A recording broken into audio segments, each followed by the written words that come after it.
আমার নাম রূপম। এটা আমার জীবনের এমন একটা গল্প যা বলতে গিয়ে আমার নিজেরই লজ্জা লাগছে, কিন্তু মনে হচ্ছে এটা বলা খুবই দরকার। কেউ কেউ শিক্ষা নিয়ে বদলে যায়, আবার কেউ কেউ সব হারিয়েও শেখে।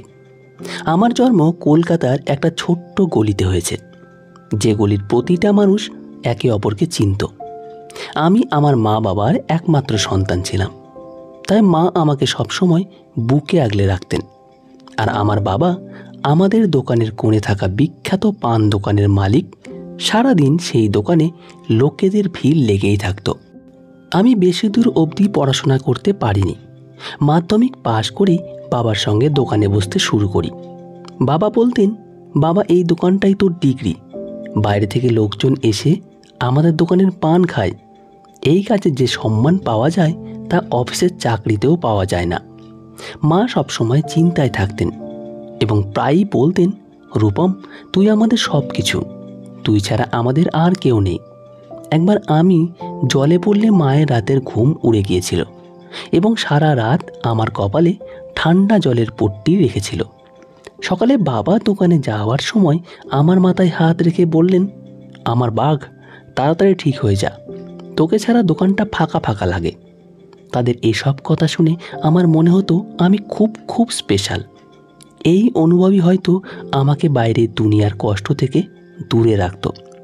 আমার সমবয়সী বন্ধুরা কেউ ইউনিভার্সিটিতে ভর্তি হচ্ছিল, কেউ চাকরি পাচ্ছিল, কিন্তু আমি বাবার সঙ্গে দোকানে বসেই খুশি ছিলাম। আমি পান বানাতাম, হেসে হেসে কাস্টমারদের সঙ্গে কথা বলতাম, কাউকে বাকিতে দিতাম, আবার কারোর কাছে বাকি টাকা চাইতাম। এইটাই ছিল আমার জীবন।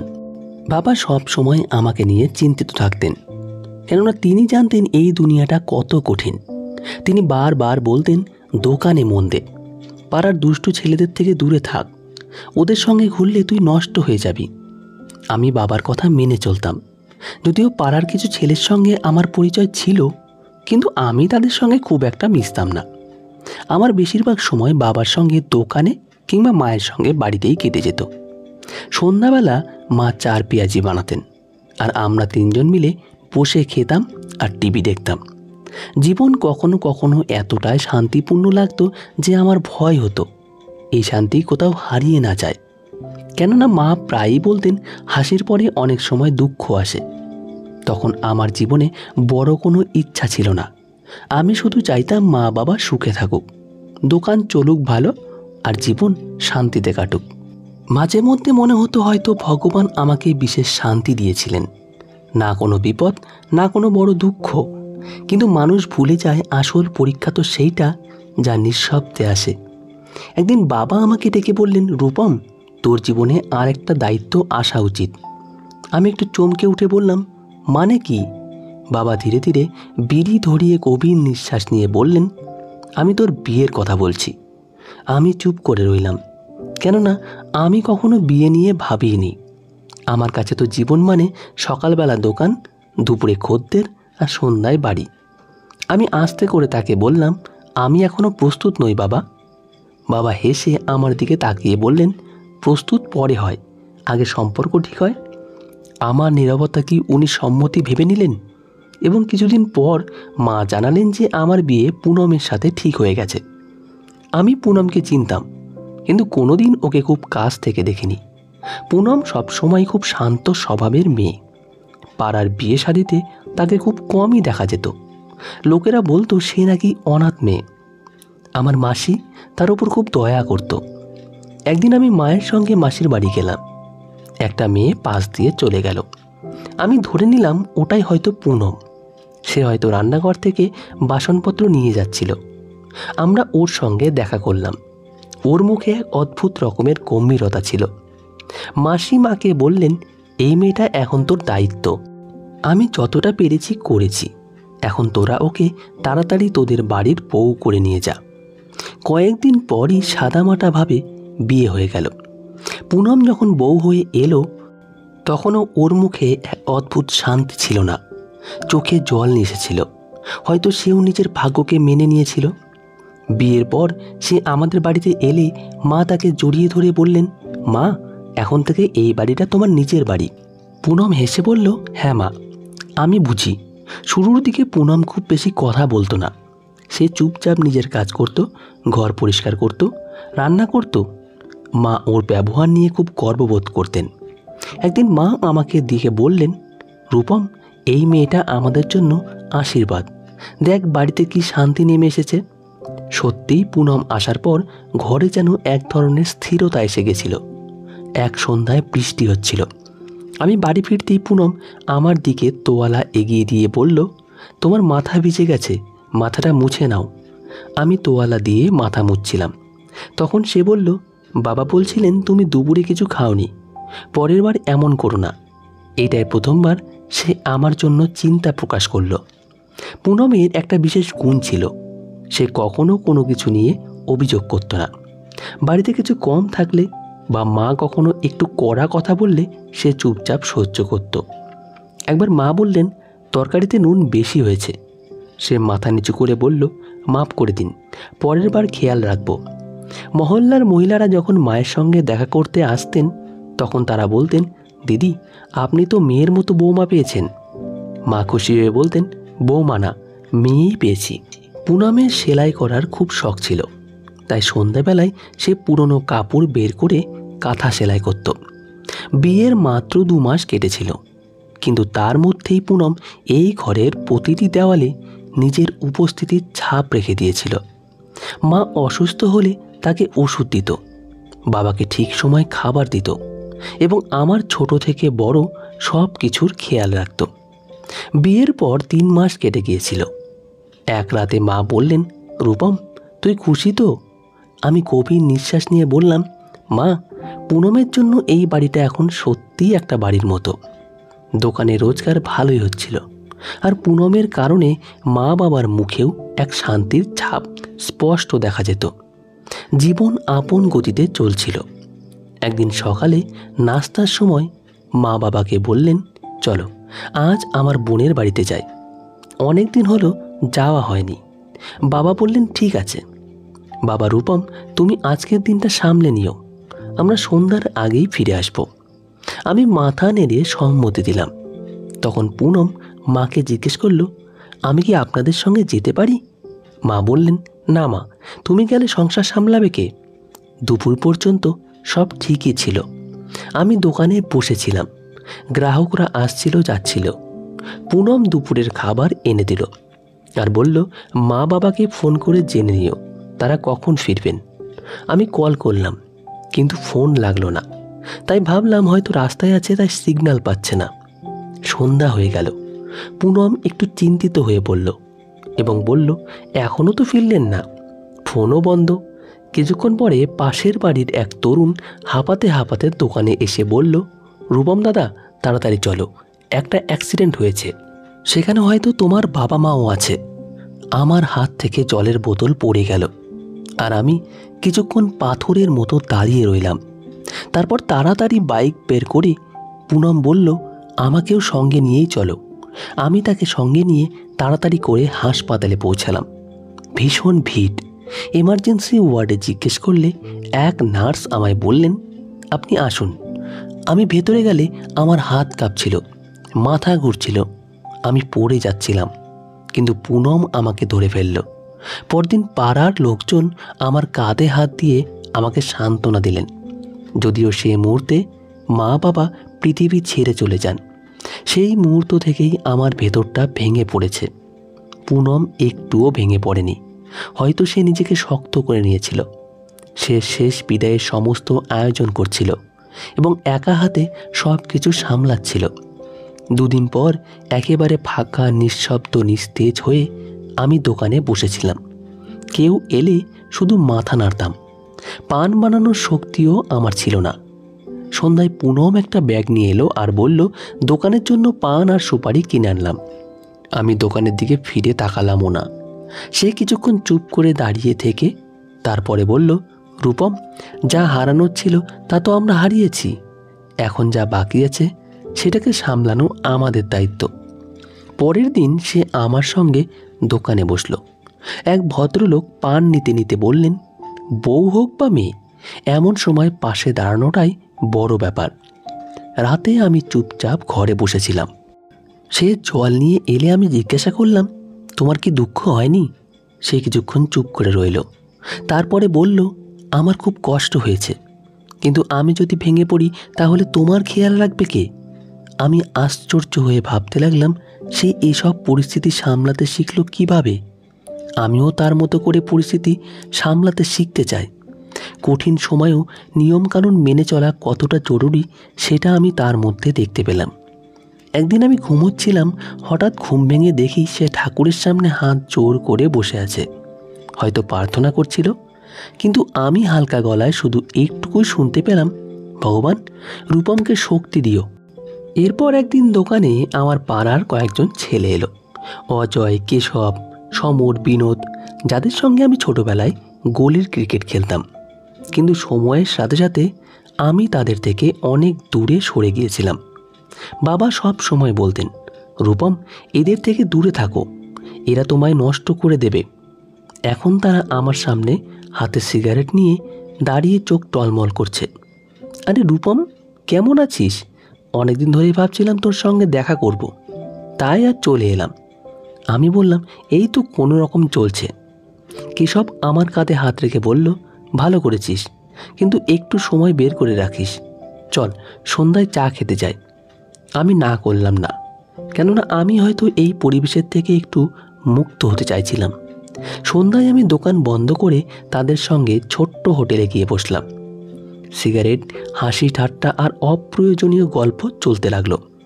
একটা সময় ছিল যখন আমি এসব এড়িয়ে চলতাম, কিন্তু এখন আমাকে থামানোর কেউ নেই।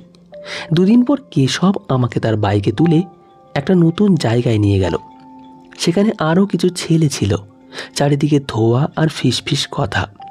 আমি দ্বিধায় পড়ে গেলাম, কিন্তু অজয় আমাকে কিছু একটা ধরিয়ে দিয়ে বলল, আজকের দিনের জিনিস খুব মজাদার, একবার খেলে সব দুঃখ ভুলে যাবি। আমি দ্বিধায় নিয়ে সেটা নিলাম, কিন্তু পরের 2 ঘন্টা একটা অদ্ভুত শান্তি অনুভব হচ্ছিল, বা হয়তো শরীরটাই অবশ হয়ে গিয়েছিল। পরদিন পুনম জিজ্ঞেস করল, তোমার চোখ এত ফোলা কেন? আমি মিথ্যে বললাম, রাত করে দোকান বন্ধ করেছি তো, তাই ঘুম হয়নি। তারপর থেকে প্রতিদিন সন্ধ্যায় ওই একই রুটিন শুরু হয়ে গেল। দোকান চলছিল, কিন্তু মন থাকতো অন্য কোথাও। পুনম চুপ থাকতো, কিছুই বলতো না, শুধু তাকিয়ে থাকতো। একদিন কথায় কথায় অজয় বলল, রূপম, দোকানটা বিক্রি করে দে, এই পানের দোকানে কি আছে? আমি হেসে বললাম, দোকান বেচে কি করব? বিনোদ সঙ্গে সঙ্গে বলল, অর্ধেক টাকা ইনভেস্ট করে দিবি, বাকিটা দেখা যাবে। এটা একটা বোকামি ভরা আইডিয়া ছাড়া আর কিছুই না। কিন্তু আমি তখন চিন্তা করার মতো অবস্থায় ছিলাম না। পরের সপ্তাহেই আমি দোকানটা বিক্রি করে দিলাম। পুনম কিছুই বলল না, শুধু বললে, এখন কি করবে? আমি হেসে বললাম, তুমি চিন্তা করো না। পরের সপ্তাহটা হোটেলে ঘুরে ঘুরে আর বন্ধুদের সঙ্গে নেশা করেই কেটে গেল। দ্বিতীয় সপ্তাহটাও স্বপ্নের মতো কেটে গেল। তৃতীয় সপ্তাহ হতে হতে অর্ধেক টাকা শেষ হয়ে গেল, কিন্তু পুনম কিছুই বলল না। সংসারের প্রয়োজনগুলো কমে গেল। কাপড় ওয়াশিং মেশিনে না ধুয়ে হাতে ধোয়া শুরু হলো। সবজির বদলে এখন শুধু ডাল ভাত রান্না হতে লাগলো। তবুও সে কোনো অভিযোগ করল না। একদিন সন্ধ্যায় বাড়ি ফিরে দেখি বিদ্যুতের বিল টেবিলে পড়ে আছে আর ঘর অন্ধকার। আমি জিজ্ঞেস করলাম, তুমি বিলটা জমা দেওনি কেন? সে আস্তে করে বলল, এখন তো রোজগারও নেই আর সঞ্চয় ফুরিয়ে এসেছে। আমি রেগে গিয়ে চেঁচিয়ে উঠলাম, তোমাকে এসব কে ভাবতে বলেছে? সে চুপ করে রইল, আর আমি ঘরে গিয়ে শুয়ে পড়লাম। ভেতরে ভেতরে কষ্ট হচ্ছিল, কিন্তু আমি ক্ষমা চাইতে পারিনি। কিছুদিন পর কেশব ফোন করে বলল, রূপম, কিছু টাকার দরকার, একটা দারুণ সুযোগ আছে। আমি বাকি টাকা তুলে তাকে দিয়ে দিলাম, কিন্তু পরদিন যখন ফোন করলাম তখন তার নাম্বার বন্ধ পেলাম। এরপর থেকে অজয় আর বিনোদকেও আর চোখে পড়ল না। তবুও পুনম কিছুই বলল না। একদিন রাতে আমি খালি হাতে বাড়ি ফিরলাম। পুনম খাবার পরিবেশন করলো, শুধু ভাত আর 1 গ্লাস জল। আমি জিজ্ঞাসা করলাম, তোমার কিছু যায় আসে না? সে মাথা নিচু করে বলল, যাই তো, কিন্তু তুমি আমার স্বামী। আমি জিজ্ঞেস করলাম, এভাবে কতদিন সহ্য করতে পারবে? সে শুধু বলল, যতদিন ভগবান আমার পাশে থাকবেন আমি সব কিছু চুপচাপ দেখে যাব। এসব নিয়ে আমার ভেতরে লজ্জা ছিল, কিন্তু নেশার ঘোরে সব কিছু হারিয়ে গিয়েছিল। সময় যেতে লাগলো আর সব কিছু আমার হাত ছাড়া হতে লাগলো। এখন বাড়িটা আর বাড়ির মতো লাগলো না। বিল, বকেয়া, আলমারিতেও কিছু নেই, আর প্রতিদিন রাতে চোরের মতো ফিরে আসা, এই আমার বাস্তব হয়ে গিয়েছিল। পুনম এখনও আগের মতোই ছিল, কিন্তু আমি আর সেই রূপম ছিলাম না। এক রাতে আমি হাতে একটা মদের বোতল নিয়ে ফিরলাম। দরজা খোলা ছিল, কিন্তু পুনম চুপচাপ দরজার পাশে দাঁড়িয়েছিল। সে কিছুই বলল না, চুপচাপ রান্নাঘরে চলে গেল। আমি টলতে টলতে ঘরে ঢুকে মেঝেতে বসে পড়ে চেঁচিয়ে বললাম, খাবার কি আছে? পুনম বাইরে এসে বলল, ভাত আর আলু সেদ্ধ। আবার সেদ্ধ ভাত? আমি রেগে জলের বোতলটা মেঝেতে ছুঁড়ে ফেললাম এবং চেঁচিয়ে বললাম, তুমি সবসময় কেন এত কিপটামি করো? তোমার সমস্যাটা কি? সে একটু পিছিয়ে গিয়ে বলল, আমার কাছে যা আছে তাই দিয়েই কাজ চালাচ্ছি। আমার রাগ আরও বেড়ে গেল, আর আমি এগিয়ে গিয়ে তার হাত টেনে ধরে বললাম, তুমি আমার টাকা কোথাও লুকিয়ে রেখেছ?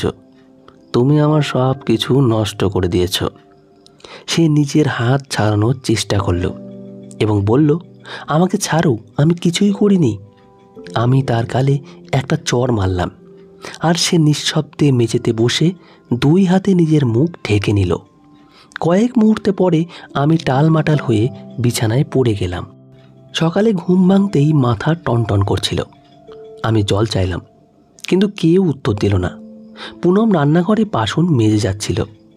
আমি উঠে তার কাছে গেলাম এবং বললাম, গত রাতে কী হয়েছে?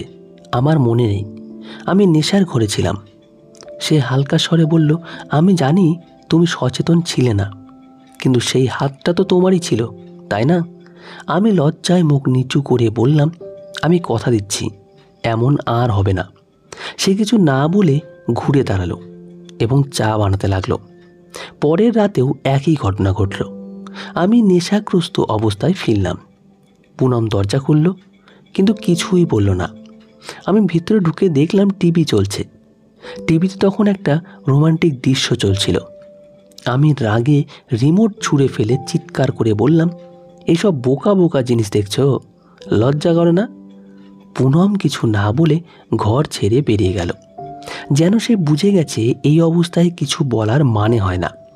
আমি তার পেছনে গেলাম এবং হাত ধরে টেনে বললাম, আমি তোমার জন্য সব কিছু ছেড়ে দিয়েছি, কিন্তু তুমি আমার জন্য কি করেছো? সে কাঁদল না, শুধু বলল, তুমি সব কিছু নিজের জন্য ছেড়েছ, আমার জন্য নয়। আমি দেওয়ালে ঘুষি মারলাম এবং জোরে চিৎকার করতে করতে বিছানায় পড়ে ঘুমিয়ে গেলাম। পরদিন সকালে যখন ঘুম ভাঙল, দেখি হাতে ব্যান্ডেজ বাঁধা। সম্ভবত পুনমই রাতে সেটা বেঁধে দিয়েছে। আমি বাইরে এসে দেখলাম পুনম নাস্তা বানাচ্ছে। আমি একটা চেয়ার টেনে বসে বললাম, তুমি প্রতিবার আমার এত খেয়াল রাখো কেন? সে বলল, কারণ আমি জানি তোমার ভেতরে এখনো আগের সেই রূপম কোথাও আছে। আমি গভীর নিঃশ্বাস নিলাম। একদিন পাশের বাড়ির এক বৃদ্ধ কাকা, বাবার পুরনো বন্ধু, আমার দরজায় এলেন। পুনম দরজা খুললে তিনি জিজ্ঞেস করলেন, রূপম বাড়িতে আছে? পুনম বলল, সে ঘুমোচ্ছে। তিনি বললেন, মা, ওর খেয়াল রেখো, পাড়া প্রতিবেশীরা নানা কথা বলছে। পুনম দরজা বন্ধ করে আমার কাছে এসে বলল, পাশের লোকজন তোমাকে নিয়ে প্রশ্ন তুলতে শুরু করেছে। আমি ডেকে বললাম, তাদের বলে দেবে এটা আমার বাড়ি, তাই আমার যা খুশি তাই করব। তখন সে বলল, তবে এটা কি আমার বাড়ি নয়? তার এই কথা শুনে আমার রাগ উঠে গেল এবং আমি আবার দেওয়ালে ঘুষি মারলাম এবং চেঁচিয়ে বললাম, তুমি সবসময় কেন এত মুখ চালাও? সে ভয়ে পিছিয়ে গেল। পরদিন রাতেও আমি আবার নেশাগ্রস্ত ছিলাম। অজয়, কেশব আর বিনোদ আমার সঙ্গে ছিল। বাড়িতে টাকা ছিল না, কিন্তু পুনমের গয়না বিক্রি করে দুদিন আনন্দ ফুর্তির ব্যবস্থা হয়ে গেল।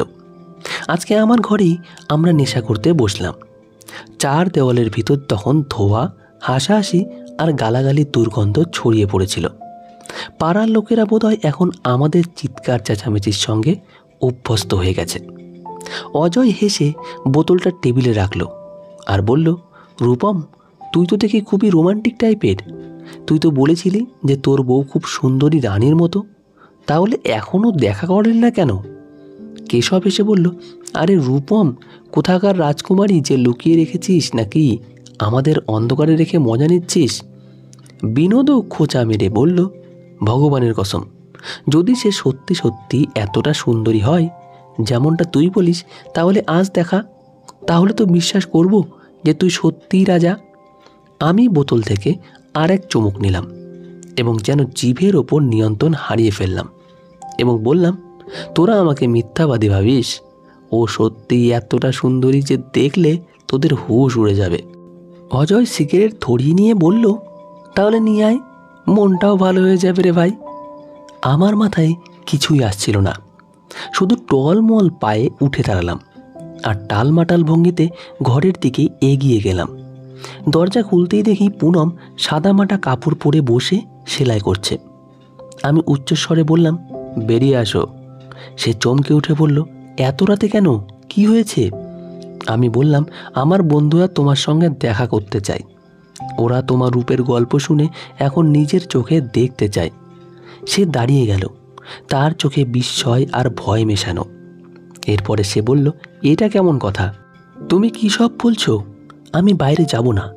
আমি এগিয়ে গিয়ে তার হাত ধরে ফেললাম আর বললাম, তোর এত সাহস যে আমার কথা অমান্য করতে চাস? বেরিয়ে আয়। সে নিজের হাত ছাড়ানোর চেষ্টা করছিল, কিন্তু আমি শক্ত করে ধরে রেখেছিলাম।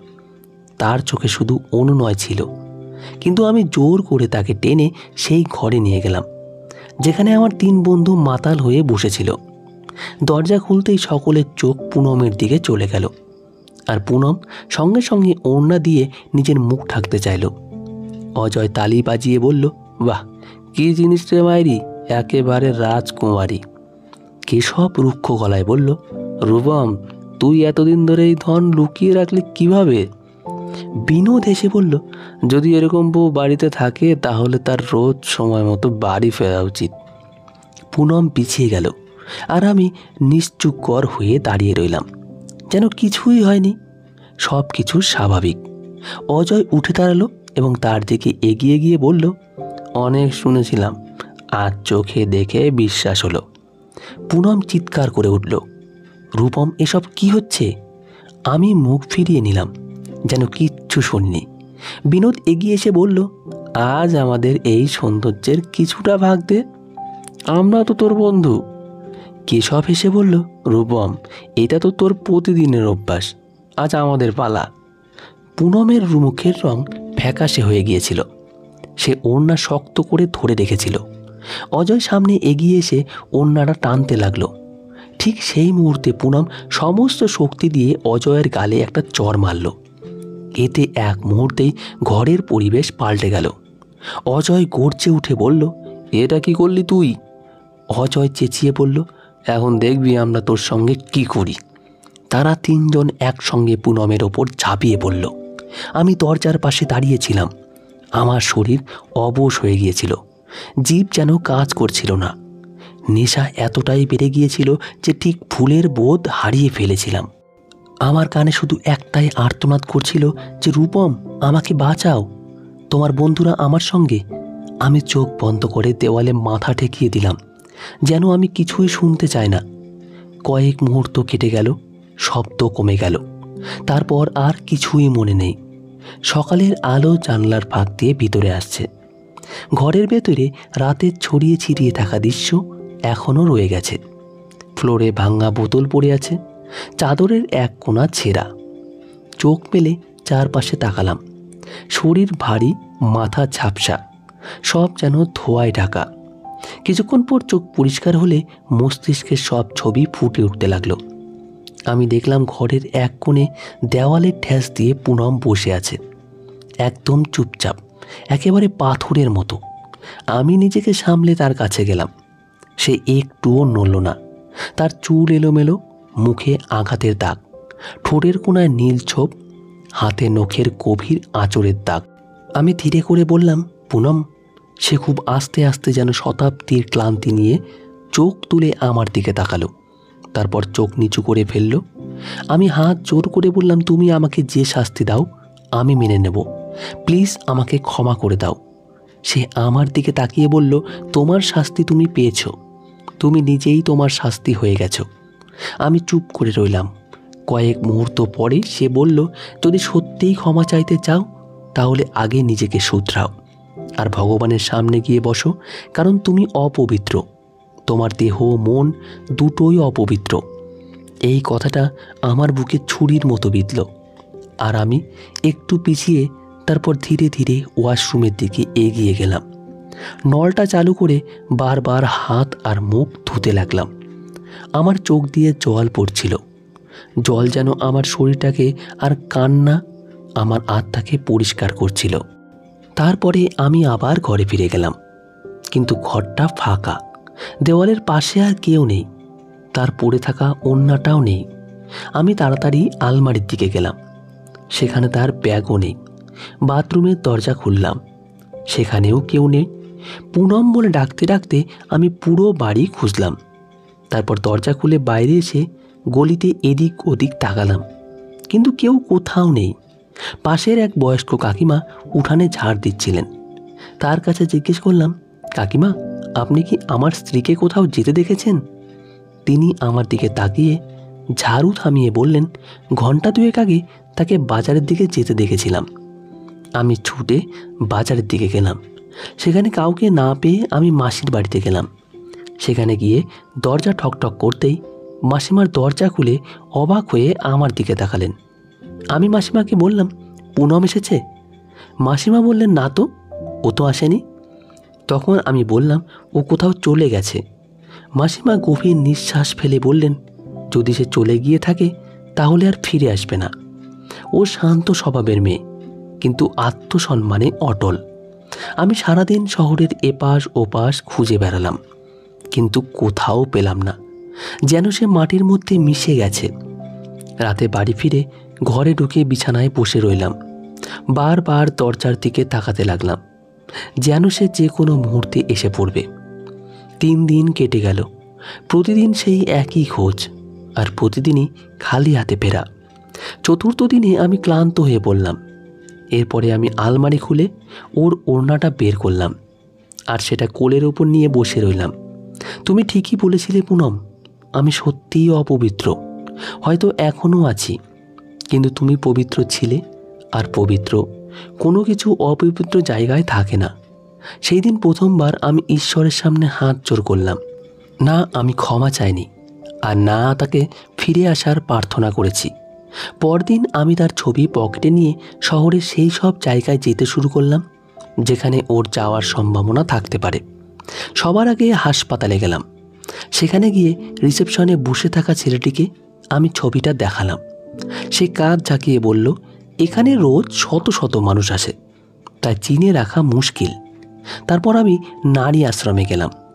সেখানে গিয়ে গেটের সামনে দাঁড়িয়ে থাকা গার্ডকে জিজ্ঞেস করলাম, পুনম নামের কোনো মেয়ে এখানে এসেছে? সে কপাল কুঁচকে কিছুক্ষণ ভাবল, তারপর সে মাথা নেড়ে বলল, না, এখানে রেজিস্ট্রেশন ছাড়া কেউ থাকতে পারে না। এরপর মন্দির, মসজিদ যার যে গেলাম, প্রতিটা দরজায় আমার একটাই প্রশ্ন ছিল, এখানে কি পুনম নামের কোনো মেয়ে এসেছে? কিন্তু সবাই না বলল। সময়ের সাথে সাথে আমার চেহারা বুড়িয়ে যেতে লাগলো। জামা কাপড় পুরনো হয়ে গিয়েছিল, জুতোও ছিঁড়ে গিয়েছিল। তবুও আমি জনে জনে জিজ্ঞেস করতে লাগলাম, এটা আমার স্ত্রী, যদি কোথাও দেখে থাকেন দয়া করে আমাকে বলুন। কিন্তু প্রতিবার একই উত্তর পেতাম। সারাদিন খোঁজার পরে আমি খালি হাতে ফিরে আসতাম, আর রাতে সেই ওড়নার প্রান্ত ধরে বসে থাকতাম, যেটা ওর শেষ চিহ্ন ছিল। এমন অবস্থায় একবার আমার এক ভিখারির সঙ্গে দেখা হলে সে জিজ্ঞেস করলো, তুমি কিছু খেয়েছো? আমি বললাম, আমি যাকে নিজের জীবন বলতাম তাকে হারিয়ে ফেলেছি। ভিখারি এসে বলল, তাহলে তো তুমি আমাদের মতোই হয়ে গেছো। সময় পেরিয়ে যাচ্ছিল। প্রথমে 1 বছর, তারপর আরেক বছর। মাঝে মাঝে কিছুদিন মজুরির কাজ করতাম, কখনো এইট টানতাম, তো কখনো হোটেলের বাসনপত্র মাজতাম, যাতে শুধু 2 বেলার খাবার টাকায় জোগাড় হতো। একবার এক পুলিশ আমাকে এভাবে লোকেদের জিজ্ঞেস করতে দেখে থামালো। আমি তাকে ছবিটা দেখালাম। সে কিছুক্ষণ আমার দিকে তাকিয়ে থেকে তারপরে ছবিটা ফেরত দিয়ে বলল, সব কিছু খুঁজে পাওয়া যায় না, অনেক সময় কিছু জিনিসের আশা ছেড়ে দেওয়াই ভালো। আমি চুপচাপ চলে এলাম। পাড়ার কেউ আমার খোঁজ নিত না, যেন আমি এক ছায়া হয়ে গেছি। এরপরে কখনো বাসে চেপে দূরে কোথাও চলে যেতাম। ভাবতাম হয়তো কোনো স্টেশনে বা কোনো বাসে বা কোনো গলিতে ওর মুখটা হঠাৎ দেখতে পাবো। না, আমি এখন আর সেই রূপম নয়, যার দোকান ছিল, যার মা বাবা ছিল, যার পুনম ছিল। এখন আমার হাতে শুধু একটা ছবি আছে। পঞ্চম বছরের শুরুতে আমি সেই ছবিটা পকেট থেকে চিরতরে বের করে গীতার মাঝে রেখে দিলাম, যেটা আমাকে এক বৃদ্ধ মন্দির থেকে দিয়েছিলেন, এবং তিনি বলেছিলেন যদি সত্যি সত্যি ক্ষমা চাইতে চাও তাহলে এই অভিনয় বন্ধ করে সত্যিকারের ক্ষমা চাও। সেদিন থেকে আমি আর কাউকে ছবিটা দেখাইনি। এখন আমি ভগবানের কাছে প্রার্থনা করতে শুরু করলাম আর কাজ খোঁজার চেষ্টা করতে লাগলাম। সেই নেশার বোতল যেটা এক সময় আমি ছাড়তেই পারতাম না, সেটা এখন যেন আপনা থেকেই আমার হাত থেকে পড়ে গেল। হয়তো কারণ ছিল এখন আর সেই নেশার পেছনে কোনো অজুহাত ছিল না। আমি বস্তা চাইতাম, কখনো নর্দমা পরিষ্কার করতাম, আবার কখনো হোটেলের বাসন মাজতাম। টাকা কম ছিল, তবে পেট ভরার জন্য যথেষ্ট। একদিন আমি ফুটপাতে বসেছিলাম। একজন ভদ্রলোক তার গাড়ি থেকে নেমে আমার দিকে ভালো করে তাকিয়ে বললেন, তুমি কি কাজ করো? আমি তাকে বললাম, যে কাজ যখন পাই তখন তাই করি স্যার। তিনি পকেট থেকে একটা কার্ড এগিয়ে দিয়ে বললেন, এই ঠিকানায় চলে আসবেন, আমার একজন পাহারাদারের দরকার। পরিষ্কার পরিচ্ছন্নভাবে নিয়মিত কাজ করলে ভালো মাইনে দেব। পরদিন সকালে আমি সেখানে পৌঁছে গেলাম। এটা একটা বড় বাড়ি, সাদা লনের চারিদিকের ফুল গাছ, আর গেটে দুজন পাহারাদার দাঁড়িয়ে। আমি ভেতরে ঢুকে সেই ভদ্রলোকের সঙ্গে দেখা করলাম। তিনি বললেন, তোমার নাম রূপম? তুমি তো শুধু এই শহরেই জন্মেছ, শুধু তোমার জীবনধারা বদলে গেছে। হঠাৎ দেওয়ালে টাঙানো একটি ছবির দিকে আমার চোখ পড়ল। পরিবারের ছবি, তবে এত দূরে যে স্পষ্ট দেখা যাচ্ছিল না। তিনি হঠাৎ বলে উঠলেন, এই বাড়িতে গেট পাহারার দিন আর রাতের শিফট আলাদা। তোমাকে দিনে রাখা হবে, খাওয়ার ব্যবস্থাও এখানেই হবে। তোমাকে শুধু নিজের কাজের প্রতি সৎ হতে হবে। আমি হাত জোর করে বললাম, আমাকে একটা সুযোগ দিন। প্রথম সপ্তাহে ঘরের ভেতরে ঘুমানো, সময় মতো খাবার পাওয়া আর কারো বকাঝকা ছাড়াই দিন পার হওয়া, সব কিছু যেন আশীর্বাদের মতো লাগছিল। এই চাকরিটা করার সময় একটা জিনিস আমি লক্ষ্য করলাম, যে এই বাড়িটা সাধারণ বাড়ির মতো নয়। চাকরদেরও যেন চাকর মনে হয় না, আর মালিক, তিনি প্রয়োজনের চেয়েও চাকরদের প্রতি অনেক বেশি যত্নশীল। একদিন বাগানের মালি বলল, সাহেব খুব সোজাসাপটা মানুষ, কিন্তু মালকিনের কথাই এখানে শেষ কথা। ওনার অনুমতি ছাড়া এখানে একটা গাছও লাগানো যায় না। আমি জিজ্ঞেস করলাম, মালকিন কোথায় থাকেন? সে বলল, বাইরে গেছে, তবে শোনা যাচ্ছে তিনি খুব শীঘ্রই ফিরবেন। তাই তো ওনাকে স্বাগত জানাতে পুরো বাড়ি সাজানো হচ্ছে। চতুর্থ সপ্তাহে একদিন সাহেব এলেন এবং বললেন, রূপম, কাল আমাদের অতিথি আসবে। বাড়ি যেহেতু পরিষ্কার করা হচ্ছে, তাই তুমি বেডের দিকে একটু বেশি খেয়াল রাখবে। আমি ঠিক আছে বলে মাথা নাড়লাম। তিনি একটু থেমে আবার বললেন, কাল যে এই বাড়িতে আসবে সে এই বাড়ির আলো। সন্ধ্যাবেলা সব চাকর যখন একসাথে বসে খেতে লাগলাম, তখন সবার মুখে মালকিনের কথা। কেউ বলল তিনি খুব শিক্ষিতা, কেউ বলল তিনি সাহেবের মেয়ে। আমি চুপচাপ বসে তাদের কথা শুনতে লাগলাম। সেই রাতে আমি গেটের পাহারায় ছিলাম। ঠান্ডা লাগছিল ঠিকই, তবে আকাশের দিক তাকিয়ে বহু বছর পর আমি মনে মনে বললাম, ভগবান, যাকে আমি হারিয়েছি যদি সেই মানুষটা আবার আমার সামনে আসে, তাহলে আমায় এতটুকু সাহস দিও যাতে আমি চোখ নামিয়ে তার কাছে ক্ষমা চাইতে পারি। পরের দিন নতুন সকাল, গেটে নতুন পর্দা লাগানো হচ্ছিল। বারান্দায় বড় বড় ফুলের টব রাখা হচ্ছিল। গেট ফুলের মালা দিয়ে সাজানো হচ্ছিল। চারিদিক যেন উৎসবের আমেজ। আমি বুড়ো মালিকে জিজ্ঞেস করলেই সে হেসে বলল, ম্যাডাম অনেক বছর পর বিদেশ থেকে ফিরছেন, তাই তো সাহেব আজ সকাল থেকে অস্থির হয়ে আছেন। দুপুরবেলা সাহেব আমাকে ডেকে বললেন, পুনম, প্রস্তুত থেকো, আমি এয়ারপোর্টে যাব, তোমাকেও আমার সঙ্গে যেতে হবে, আর ফেরার পরে গেট খুলতে হবে। আমি তাড়াতাড়ি ইউনিফর্ম ঠিক করলাম, দাড়ি সেভ করলাম আর সাহেবের সঙ্গে বেরিয়ে পড়লাম। এয়ারপোর্টে ভিড় ছিল। সবাই ঘড়ি দেখছিল, মোবাইল নাড়ছিল আর এদিক ওদিক হাঁটছিল। আমি একটু দূরে দাঁড়িয়েছিলাম। অবশেষে দরজা খুলে লোকজন একসঙ্গে বেরিয়ে এলো। তখনই মুখে মাস্ক আর হাতে ব্যাগ, মাথায় টুপি পরা এক মহিলা সাহেবের দিকে এগিয়ে এসে নমস্কার করলেন। সাহেব সঙ্গে সঙ্গে এগিয়ে গিয়ে তার ব্যাগ তুলে নিলেন আর গর্বের সুরে বললেন, শেষমেশ তুমি ফিরে এসেছো মা, এখন আমার বাড়ি সম্পূর্ণ হলো। আমার চোখ তার দিকেই ছিল। তার চলাফেরা, কণ্ঠস্বর, চোখের ভাষা সব যেন চেনা চেনা লাগছিল। তবু তার দিকে গভীরভাবে তাকাবার সাহস হলো না। এরপরে আমরা তিনজন গাড়ির দিকে এগোলাম। সাহেব আর ম্যাডাম সামনের সিটে বসলেন আর আমি পেছনের সিটে। ম্যাডাম চুপচাপ বসে রইলেন। তিনি কখনো জানলার বাইরে তাকাচ্ছিলেন তো কখনো সামনের দিকে। কিছুক্ষণ পরে সাহেব হেসে বললেন, এই হচ্ছে আমাদের মালকিন। তার ফিরে আসায় আমাদের মন শান্তি পেল। এরপরে ম্যাডাম ধীরে ধীরে তার মুখ থেকে মাস্ক সরালেন আর আমি যা দেখলাম তাতে আমার পায়ের নিচ থেকে মাটি যেন সরে গেল। এ তো পুনম, সেই একই মুখ, একই চোখ, একই অভিব্যক্তি। কিন্তু এখন সে সেই পুনম নয় যে একসময় আমার ঘরের খাটে বসে সেলাই করত। এখন সে অন্য এক মানুষ, আমার সম্পূর্ণ অপরিচিত। সে চুপচাপ সিঁড়ি বেয়ে উপরে উঠে গেল। এক মুহূর্তের জন্য থেমে মাথা ঘুরিয়ে তাকালো। আমি বললাম, পুনম, আমি রূপম, তুমি কি আমাকে চিনতে পেরেছ? কিন্তু সে কিছুই বলল না। সেই মুহূর্তে সাহেব মাঝখানে এসে পড়লেন, কি হচ্ছে, এত হইচই করছো কেন? আমি বললাম, স্যার, উনি আমার স্ত্রী, সেই পুনম যাকে আমি বছরের পর বছর খুঁজেছি। পুনম মুখ ঘুরিয়ে কেবল বলল, এই লোক কে? ও তো জানেই না যে কিভাবে মালকিনের সঙ্গে কথা বলতে হয়। এ কথা শুনে আমার পা কেঁপে উঠল। সাহেব আমার হাত ধরে বললেন, ও তোমার স্ত্রী নয়, আমার মেয়ে। আমি স্তম্ভিত হয়ে বললাম, আপনার মেয়ে? হ্যাঁ, আমার মেয়ে, যাকে আমি অনেক বছর আগে পড়তে পাঠিয়েছিলাম। এখন সে ফিরে এসেছে। তিনি আরও বললেন, আমি তোমাকে দয়া করে কাজ দিয়েছিলাম। তোমার অবস্থা দেখে মায়া লেগেছিল, তবে তুমি তোমার সীমার অনুযায়ী চলবে। আমি কয়েক পা পিছিয়ে গেলাম। পুনম সিঁড়ি বেয়ে উপরে উঠে যাচ্ছিল। তার পেছন পেছন কাজের লোকেরা তার ব্যাগ বয়ে নিয়ে চলছিল। আমি দুই হাতে মাথা ধরে দরজার পাশে বসে পড়লাম।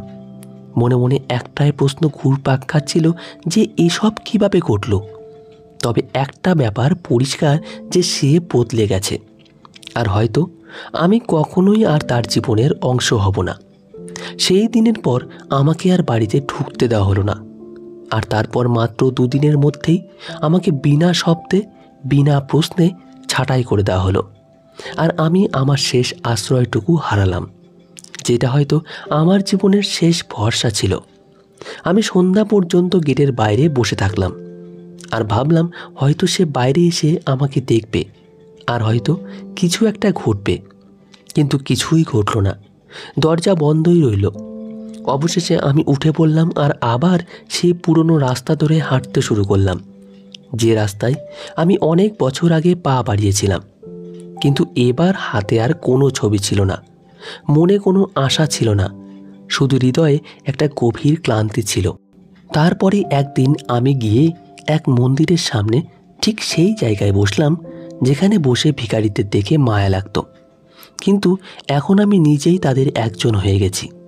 যদিও আমার হাতে কোনো ভিক্ষার পাত্র ছিল না, তবে মনে ছিল একটা প্রশ্ন। দিন পেরিয়ে যাচ্ছিল, কিন্তু আমি চুপচাপ বসে থাকতাম। কেউ খাবার দিত, কেউ কয়েকটা টাকা। কেউ সামনে দিয়ে গেলেও না আমি তাকাতাম আর না কিছু বলতাম। এইভাবেই আরও কয়েকটা বছর কেটে গেল। তারপরে একদিন মন্দিরের সিঁড়ির উপর বসেছিলাম। তখনই একটা কালো গাড়ি এসে থামলো। গাড়ির দরজা খুলে প্রথমে দুটো বাচ্চা নামলো, তারপর এক মহিলা, তারপর এক পুরুষ নামলো। আমি মাথা তুলে তাকিয়ে দেখলাম ওই মহিলাটি পুনম।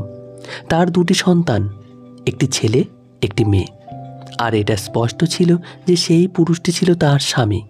তারা হেসে হেসে কথা বলতে বলতে বাচ্চাদের হাত ধরে ভিতরে চলে গেল। আমি চোখ নামিয়ে ফেললাম। আমার হৃদয় যেন ভেঙে চূর্ণ বিচূর্ণ হয়ে গেল, কিন্তু তবুও আমার মুখে কোনো শব্দ বেরোলো না। আমি চুপচাপ সেভাবেই বসে থাকলাম, যেন কিছুই ঘটেনি। তারা যখন ফিরল, তখন পুনমের চোখ আমার উপর পড়লে সে কিছুক্ষণ দাঁড়িয়ে রইল। তারপর চলে গেল। পরদিন সে মন্দিরের এক কোণে এসে একা বসে রইল। তারপর ধীরে ধীরে আমার দিকে এগিয়ে এলো। আমি মাথা নিচু করেছিলাম। সে চুপচাপ আমার সামনে দাঁড়িয়ে রইল। তারপর বলল, এখন তো সব কিছু বলতেই হবে রূপম।